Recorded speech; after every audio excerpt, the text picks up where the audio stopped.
Hello दोस्तों, मैं हूँ एसपी। आप सभी का स्वागत है हमारे चैनल में। तो दोस्तों, आज की वीडियो में मैं आप लोगों को 2025 में रिलीज हुआ द क्लीनर नाम की एक मूवी की कहानी एक्सप्लेन करूंगा, जिसका कि जॉनर है एक्शन थ्रिलर। मूवी की कहानी शुरू करने से पहले एक छोटा सा रिक्वेस्ट है, चैनल को सब्सक्राइब करके बेल नोटिफिकेशन को ऑल पे सेट कर सकते हो ऐसे ही मूवीज के एक्सप्लेनेशन देखने के लिए। तो चलो मूवी की एक्सप्लेनेशन को शुरू करते हैं। तो कहानी के शुरुआत में हम जोई को देख पाते हैं, जो कि अपने अपार्टमेंट पे अकेली रहती है और वो पेशे से एक विंडो क्लीनर है। जहाँ पे जोई एग्नियन ग्रीन नाम के कंपनी के बड़े से बिल्डिंग में विंडो क्लीनर का काम करती है। जहाँ पे जोई के लाइफ में उसके अपने के तौर पर सिर्फ उसका भाई माइकल है, क्योंकि उसका जो पेरेंट्स है वो सालों पहले डाइवोर्स ले चुके हैं और वो दोनों ही जोई और उसके ब्रदर माइकल के लाइफ में काफी एब्यूसिव रह चुके थे। जहाँ पे जोई हर दिन की तरह अपने काम पे थोड़ा सा लेट हो चुकी है, जिसके ऊपर से उसका बॉस एरिक का भी फोन आ रहा होता है। तो इसकी वजह से वो जल्दबाजी में तैयार होके घर से निकल ही रही होती है, पर तभी उसके पास एक फोन आता है जो कि माइकल के ऑफिस से होता है। तो जोई अपने काम पे जाने से पहले माइकल के ऑफिस में पहुंचती है।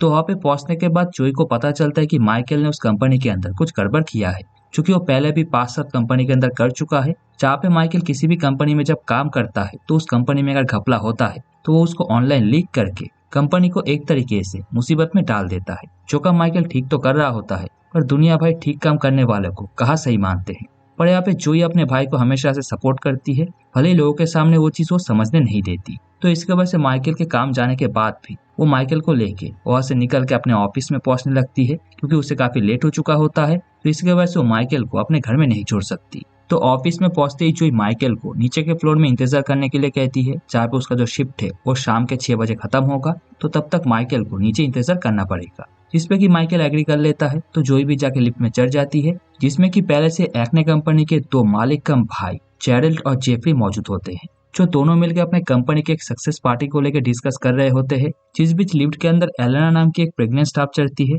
जिसको कि जेरल्ड और जेफरी मिलकर थोड़ा सा मॉक करने की कोशिश करते हैं, पर उसका सीधा जवाब जोई उन्हें देती है, जो बात जेरल्ड को बिल्कुल भी पसंद नहीं आता, जिसके वजह से वो जोई का कंप्लेन भी करता है। तो जोई जब बिल्डिंग के टॉप फ्लोर में अपने बॉस एरिक के पास पहुंचती है, जो कि उस बिल्डिंग के टॉप फ्लोर से बिल्डिंग के सारे सिक्योरिटी कैमरास और लिफ्ट को हैंडल करता है, और जितने भी विंडो क्लीनर उस बिल्डिंग में काम करते हैं उनका सुपरविजन भी एरिक के थ्रू ही होता है। तो उसी के चलते एरिक जोई को काफी खरी खोटी सुनाता है और उसे ओवर टाइम करने का धमकी भी देता है, जिस बात को एक तरीके से इग्नोर करके जोई अपने काम पे लग जाती है। जो कि काम करने के दौरान उसके पास उसका कलीग नोआ आता है, जो कि कुछ टाइम पहले ही इस काम को ज्वाइन किया है, पर उसका नेचर काफी फ्रेंडली होने की वजह से जोई के साथ उसका अच्छा खासा दोस्ती हो चुका है। जहाँ पे जोई अपनी जिंदगी में चल रही लगभग सारी बातें ही नोआ के साथ शेयर करती है, जैसे कि वो आज के दिन किस तरीके से उसके भाई को यहाँ पे लेके आई है, ये सारी बातें भी वो नोआ को बताती है। जो सारी बातें सुनने के बाद नोआ उसे दिलासा देता है कि सब कुछ ठीक हो जाएगा, और फिर अपना काम कंप्लीट करके वो वहां से निकल जाता है। पर जोई का काम अभी खत्म नहीं होता,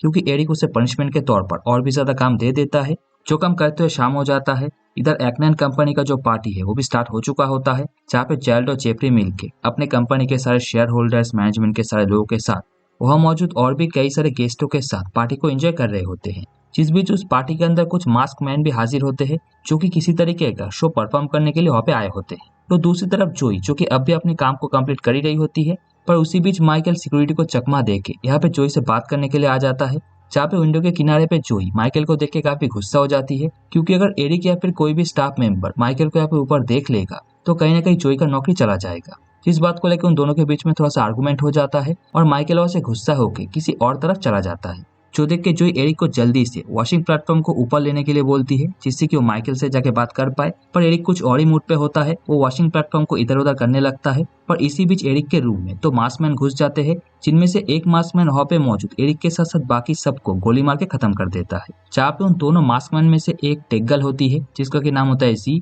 जो कि पूरे बिल्डिंग के सिक्योरिटी कैमरा और लिफ्ट को अपने कंट्रोल में लेके पार्टी के अंदर मौजूद सारे मास्कमैन को इन्फॉर्म करती है। तो पार्टी के अंदर जेफरी, जो कि अपने कंपनी के बारे में काफी बड़ी बड़ी फेंक रहा था, उसको टोकते हुए एक मास्कमैन उसके कंपनी के कमियों को गिनाने लगता है, जिन सब का रीजन वहाँ पे मौजूद लोग समझ पाते इससे पहले ही पूरे बिल्डिंग के अंदर किसी तरीके का गैस निकलता है, जिससे कि सभी लोग बेहोश हो जाते हैं। जो सभी चीजें विंडो के बाहर से जोई भी देखती है, जहाँ पे माइकल भी उस गैस का शिकार बन जाता, पर वो जैसे तैसे लॉन्ड्री रूम में जाके छुप जाता है। इधर इस बिल्डिंग में काम कर रहे कुछ लोग भी उन मास्क मैनों के साथ मिले होते हैं, जो सभी मिलकर एक्ने कंपनी के मालिक, मैनेजमेंट डिपार्टमेंट के लोग और मेजर शेयर होल्डर्स को होश में लाते हैं। पर इन सब में चाइल्ड मिसिंग होता है, तो उसे ढूंढने के लिए एक मास्क मैन को भेजा जाता है। जहाँ पे चाइल्ड अपने रूम में कार्यक्रम करने के दौरान ही गैस के चलते बेहोश हो चुका था, तो वो मास्क मैन चाइल्ड को जगाने के लिए आता है, उसे होश में लाता है और फिर उसे अच्छे तरीके से पेलता भी है। जिस दौरान वो मास्क मैन अपना मास्क उतारता है, तो हमें पता चलता है ये तो नोआ है, जो कि इन सब में अच्छे खासे तरीके से मिला हुआ है, जो कि जोई भी विंडो के बाहर से देखती है। इधर इस टीम का जो लीडर है मार्कस ब्लेक, वो भी खुद को सबके सामने इंट्रोड्यूस करता है कि वो एक अर्थ रेवोल्यूशन ग्रुप का लीडर है, जहाँ पे उसके ग्रुप का काम ही होता है कि जब भी कोई गवर्नमेंट या फिर कंपनी अपने फायदे के लिए नेचर का नुकसान करते हैं, तो उसका ग्रुप बिना किसी वायलेंस के गवर्नमेंट या फिर उस कंपनी के लिए हुए डिसीजंस को जैसे तैसे रोकते हैं और नेचर को बचाते हैं। जो काम उसके ग्रुप में रही एक लड़की एक्ने कंपनी के खिलाफ भी कर रही होती है, पर तभी एक्ने कंपनी के ओनर्स ने उस लड़की को पुलिस के द्वारा अरेस्ट करवाया और जब वो लड़की कोर्ट के सामने उनके कंपनी के खिलाफ सबूत रखने वाली थी, तो उसे जेल में ही मरवा दिया। जिसका कि बदला लेने के लिए मार्कस वायलेंस का रास्ता चुन चुका है, पर बदला लेने के लिए वो किसी को भी मारेगा नहीं, बल्कि इस कंपनी के ओनर्स, मैनेजमेंट में रहे सभी लोग या फिर बड़े बड़े जितने भी शेयर होल्डर्स है, उनका वो एक कन्फेशन रिकॉर्ड करेगा, जहाँ पे उसी के साथ इस कंपनी के जितने भी सीक्रेट्स उनके पास है, वो सभी चीजें वो कलेक्ट करके ऑनलाइन लीक कर देगा, जिससे कि एक्ने कंपनी खत्म हो जाएगा। पर इस मिशन को पूरा करने में सबसे ज्यादा दिक्कत पैदा कर रहा था नोहा, क्योंकि नोहा इन सभी चीजों को लेकर बहुत ही ज्यादा एग्रेसिव होता है। जहाँ पे मार्कस का सोच जो है उसका बिल्कुल ही ऑपोजिट सोच नोहा रखता है, जिसके वजह से अक्सर उन दोनों के बीच में झगड़ा भी होता रहता है। और इस बार तो नोहा ने हद ही पार कर दिया है, जहाँ पे इस प्लान के अंदर उसने अच्छा खासा एक्सप्लोजन को भी ऐड कर लिया है, जिससे कि पूरा का पूरा बिल्डिंग भी उड़ के खत्म हो सकता है। जिस बात से मार्कस थोड़ा सा हैरान हुआ ही था, पर उसकी हैरानी तब बढ़ जाता है जब जेफरी थोड़ा सा रूडली उनके साथ बिहेव करता है। तो उसके इस रूडली बिहेव की वजह से नोहा उसके मुंह में एक शैंपेन का बोतल डाल के उसका काम तमाम कर देता है, जो कि देख के सारे हॉस्टेजेस काफी डर जाते हैं और जोई भी विंडो के बाहर से नोहा का ये रूप देख के हैरान थी। पर इन सब से हट के जोई खुद की और माइकल की जान बचाने के ऊपर अभी के टाइम पे फोकस करती है, जहाँ पे विंडो के ग्लास पे ग्रीस से एसओएस लिख के उस पे आग लगा देती है, जो कि नीचे रहे लोग देख के कहीं ना कहीं पुलिस को फोन करेंगे। पर इस बारे में नोआ और मार्कस को भी पता चल जाता है, जिससे कि नोआ समझ जाता है कि ये काम जोई का ही है, जिसके लिए वो जी को वॉशिंग प्लेटफॉर्म को ऊपर लाने के लिए बोलता है। पर जोई पहले ही वॉशिंग प्लेटफॉर्म के सिस्टम को खराब कर चुकी होती है, जिसके वजह से कोई भी उसे ऊपर नहीं ला सकता। पर इसी बीच चाइल्ड भागने की कोशिश करता है, जिससे कि मार्कस आसानी से पकड़ तो लेता है, पर तभी वहाँ पे नोआ गन लेके आ जाता है, जो कि जैल को शूट करने वाला होता है। तो यहाँ पे मार्कस उसे समझाने की कोशिश करता है कि वो किसी को भी मारना नहीं चाहता, उनका मोटिव है इन सारे लोगों को एक्सपोज करके उनके कंपनी को खत्म करना। पर मार्कस की इन सभी बातों से नोआ पक चुका था, इसके वजह से वो मार्कस को शूट कर देता है, जिसके बाद वो मार्कस के बॉडी को बिल्डिंग से फेंक देता है, जो कि सीधा जाके वॉशिंग प्लेटफॉर्म के ऊपर गिरता है, जिसके वजह से जोई नीचे गिरते गिरते बचती है। अब ये सब कुछ नोआ के प्लान का ही हिस्सा था, जहाँ पे वो पहले से मार्कस को मारना चाहता था, जिसके वजह से उसके टीम के कुछ मेंबर्स को अपने साइड पे कर चुका था और बाकी जो मार्कस के सपोर्टर थे उन्हें वो उसके सपोर्टर से मरवा देता है। जहाँ पे जी भी मार्कस के ही सपोर्टर थी, पर गन पॉइंट पे होने के वजह से वो नोआ का साथ देने के लिए मान जाती है। तो यहाँ पे नोआ मेन लीडर बन चुका था, तो उसके हिसाब से सब कुछ चलने वाला था। तो नोआ यहाँ पे सबसे पहले वहाँ पे मौजूद कुछ बंदकों को एक्सप्लोशन वाला जैकेट पहनाता है, जिसका कि डेटोनेटर एक ब्रेसलेट के तौर पर उसके हाथ में लगा हुआ है। जो ब्रेसलेट अगर 3 सेकंड के लिए उसके हाथ से दूर होता है और उसे पल्स रेट नहीं मिलता, तो वो सारे एक्सप्लोशन एक्टिव होगा, जिससे कि उस बिल्डिंग में मौजूद सभी के साथ साथ वो बिल्डिंग ही खत्म हो जाएगा। जो सब कुछ कर लेने के बाद एक्ने कंपनी के सभी मेंबर्स का कन्फेशन रिकॉर्ड किया जाने लगता है, जिसी के साथ सारे प्रूफ्स भी एक ड्राइव के अंदर सी सेव करने लगती है। पर इधर बिल्डिंग के नीचे पुलिस आना चालू हो चुका था जोई के एसओएस लिखने के वजह से। तो यहाँ पे नोआ पुलिस को डाइवर्ट करने के लिए जोई के पास पहुंचती है, जो कि पहले से वॉशिंग प्लेटफॉर्म पे पड़ा रहा मार्कस के बॉडी से उसके गन को उठा चुकी थी। पर यहाँ पे विंडो का ग्लास इतना स्ट्रॉन्ग था कि उस गन के बुलेट से कांच को तोड़ के नोआ को हट कर पाना नामुमकिन था। तो यहाँ पे नोआ वहीं पे बेहोश पड़ी रही एलेना के ऊपर गन पॉइंट करता है और जोई को धमकी देता है कि उसके पास जो गन है उसकी मदद से वो नीचे रहे लोगों के ऊपर गोली चलाए, जिससे कि पुलिस का ध्यान उसकी तरफ चला जाएगा। जिसपे कि पहले तो जोई नहीं मानती, पर नोआ के पास के रूम में ही माइकल छुपा होता है, जो कि नोआ के ऊपर हमला करने के बारे में सोच रहा होता है, जो कि करने से एलेना के साथ साथ माइकल का जान भी खतरे में आ सकता है। तो उसी के लिए जोई मान जाती है और वो नीचे रहे लोगों के ऊपर गोली इस तरीके से चलाती है कि किसी को चोट ना पहुंचे। तो इसी के चलते पुलिस का शक पूरी तरीके से जोई के ऊपर चला जाता है और इस केस को हैंडल करने के लिए ऑफिसर रूथ आती है, जो कि जोई के बैकग्राउंड के बारे में सब कुछ पता करती है। तो यहाँ पे रूथ को पता चलता है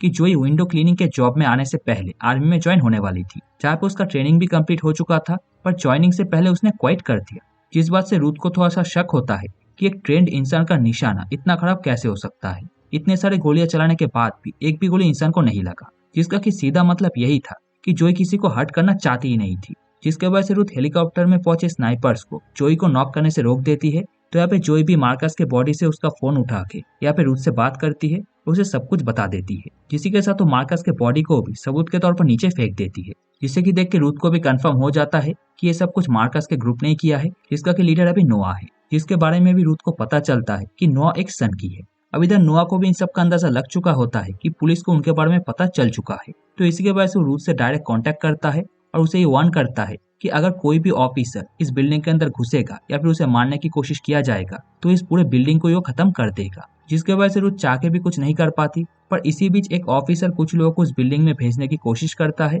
जो कि नोआ को पता चल जाता है, तो वो रूथ को उन ऑफिसर्स को वापस बुलाने के लिए बोलता है। तो रूथ कहने के मुताबिक उन ऑफिसर्स को वापस बुलाने लगती है, पर तभी नोआ अपना पागलपन दिखाते हुए एक कार में रहे एक्सप्लोजन को ब्लास्ट करके उन सारे ऑफिसर्स को खत्म कर देता है। जो सब कुछ देख के रूथ जोई से कांटेक्ट करता है, तो जोई यहाँ पे किसी भी हालत में उस बिल्डिंग के अंदर जाना चाहती थी, क्योंकि उसे अपने भाई माइकल की जान बचाना है, जिस बारे में वो रूथ से बात कर ही रही होती है। पर तभी नोआ छत से एक एक्सप्लोजन उस वॉशिंग प्लेटफॉर्म के ऊपर फेंक पाता है जोई को मारने के लिए, जिसके ब्लास्ट से जोई बच तो जाती है, पर अभी उसके पास विंडो के ग्लास को तोड़ के अंदर जाने के अलावा कोई ऑप्शन नहीं बचता। तो जोई रूथ के थ्रू हेलीकॉप्टर में स्नाइपर से विंडो के ग्लास में एक क्रैक करवाती है और फिर उसे अपने हाथ से तोड़ने लगती है। जो चीज करना भी एक तरीके से मुश्किल वाला था, वो तो माइकल ग्लास को तोड़ के जोई को अंदर लेती है। दूसरी तरफ सभी लोगों का कन्फेशन रिकॉर्ड हो चुका होता है, जिससे कि नोआ वहां पे ही बैठ के लाइव करने वाला था, जिससे कि एक्ने कंपनी का जो सारा घपला है वो लोगों के सामने आ जाएगा। तो जी उन सारे रिकॉर्डिंग्स और सबूत को ऑनलाइन अपलोड करने लगती है, पर इन सब में नोआ का भी एक रिकॉर्डिंग होता है, जिसमें कि नोआ नेचर के बर्बाद होने का सबसे बड़ा रीजन ह्यूमंस को ही बताता है, जो कि सच तो है, पर उसी के साथ इसके लिए जिम्मेदार सारे ह्यूमंस को खत्म कर देना चाहिए, इस बात का स्टेटमेंट भी वो दे रहा होता है, जिससे कि ये बात तो क्लियर हो जाता है कि नोआ किसी भी बंधकों को कभी जिंदा छोड़ेगा ही नहीं, वो सबको मार देगा। जो बस ये समझते ही उसके लिए सब कुछ बहुत ही ज्यादा ओवर हो जाता है और वो वहां से भागने की कोशिश करती है, जिसके वजह से नोआ का आदमी जी को गोली मार देता है और तभी वहां पे जोई भी आके उस आदमी को मार देती है। जिसके बाद वो दोनों कंट्रोल रूम में पहुंच के सबसे पहले सीसीटीवी को ऑफ करते हैं, लिफ्ट को चालू करते हैं और नोआ के स्टेटमेंट के साथ साथ एक्ने कंपनी के स्कैम का जितना भी चीज अपलोड हो रहा था उसे भी वो रोक के उस ड्राइव को निकाल लेते हैं। जो सब कुछ करने के बाद जोई रूथ को भी ग्रीन लाइट दे देती है ऑफिसर्स को ऊपर भेजने के लिए, और फिर वो माइकल को सेफली नीचे भेज देती है, जो कि करने के बाद जोई नोआ के कुछ मेंबर्स को खुद मारती है और बाकी सब तो ऑफिसर्स ही ऊपर आके मार देते हैं। और आखिर में बचता है नोआ, जिसके साथ जोई का अच्छा खासा फाइट होता है, जिस बीच जोई नोआ को लात मार के बिल्डिंग से नीचे फेंकने वाली होती है, पर फिर भी नोआ थोड़ा सा खुशी था, क्योंकि वो नीचे गिर के मरते ही